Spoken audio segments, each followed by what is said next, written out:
जय महाराष्ट्र, नमस्कार. मी रोहित स्वागत करतो तुमचं आणि तुम्ही पाहताय घरोघरी मातीच्या चुली या मालिकेच्या पुढील भागाचा एक रिव्ह्यू. ऐश्वर्या सयाजीरावला विचारते, डाळा तू एवढा चिडचिड का करतोय? तेव्हा सयाजीराव सांगतो, तो ऋषिकेश एका पाठोमाग एक कार्यक्रम करतोय, गावातल्या मंडळीला देखील तो त्याच्याकडे वळतोय आणि पैसा देखील कमवतोय.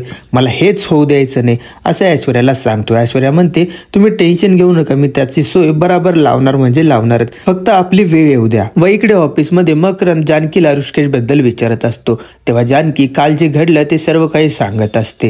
यावर मकरंद म्हणतो, जानकी तुला कळत कसं नाही, तो रिक्षावाला आणि तो ऋषिकेश हे कशावरनं मिळालेले नसतील? यावर जानकी म्हणते, नाही मकरंद असं नाहीये. व मकरंदला ही गोष्ट अजिबात आवडलेली नसते. व मकरंद तिला म्हणतो, तुला कळत कसं नाही, ते लोक आपल्या मैत्रीच्या लायक नाहीत. ही गोष्ट मकरंद जानकीला सांगत असतो.